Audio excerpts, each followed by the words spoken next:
আল্লাহ ছাড়া কেউ নাই আপনজন, বিশ্বাস করেন। আল্লাহ ছাড়া সত্যিকার অর্থে আপন বলতে কেউ নাই পৃথিবীতে। আমাদের একজন ছিলেন মুহাম্মদ সাল্লাল্লাহু আলাইহি ওয়াসাল্লাম, তিনি ইন্তেকাল করেছেন।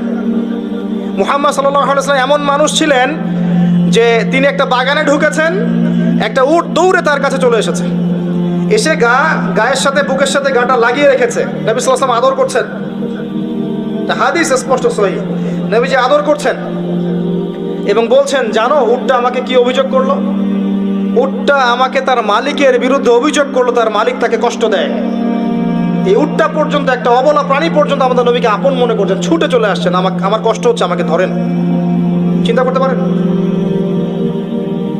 সুবহানাল্লাহ। নবী সাল্লাল্লাহু আলাইহি ওয়াসাল্লাম যখন মসজিদ নববী নির্মাণ করেছেন, ওখানে একটা খুঁটি ছিল, এটা অনেকে জানেন, খুঁটি ছিল। যখন মিম্বর এসেছে, মিম্বর, তখন তিনি মিম্বরে দাঁড়িয়ে বয়ান করা, খুতবা দেওয়া শুরু করেছেন। তখন ওই যে খুঁটি, ওই খুঁটিটা থেকে কান্নার ডকডক আওয়াজ শোনা যেত। ওই জড়বস্তু পর্যন্ত মুহাম্মদ সাল্লাল্লাহু আলাইহি ওয়াসাল্লামকে আপন মনে করতেন। মুসলিমদের যে কোনো সমস্যা তারা মুহাম্মদ সাল্লাল্লাহু আলাইহি ওয়াসাল্লামের কাছে যেতেন, বলতেন, তার সাধ্য মতো সেটা সলভ করে দিতেন। একবার নামাজে দাঁড়িয়েছেন মুহাম্মদ সাল্লাল্লাহু আলাইহি ওয়াসাল্লাম, একামত হয়েছে, একামত হওয়ার পরেও তিনি বাসায় চলে গেছেন। সাহাবীরা জিজ্ঞাসা করলেন, ব্যাপারটা কি? নবীজি বললেন, আমার কাছে কয়েকটা দিনার ছিল, ওগুলো দান সাদাকা করে দিয়ে তারপর এসেছে। কি বুঝছেন?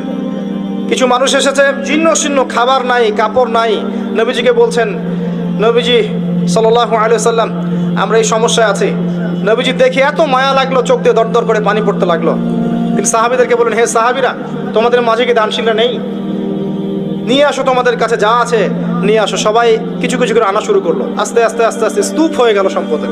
এটা দেখে নবী সাল্লাল্লাহু আলাইহি ওয়াসাল্লাম হেসে ফেললেন। এটাই তো সেই হাদিস যে কেউ ভালো বেদাত চালু করলে এটার হাসানা পাবে, এটাই সেই হাদিসটা। তো নবী সাল্লাল্লাহু আলাইহি ওয়াসাল্লামকে সাহাবীরা আপন মনে করেছেন। এখন কাকে আপন মনে করবেন আপনি? আমাকে?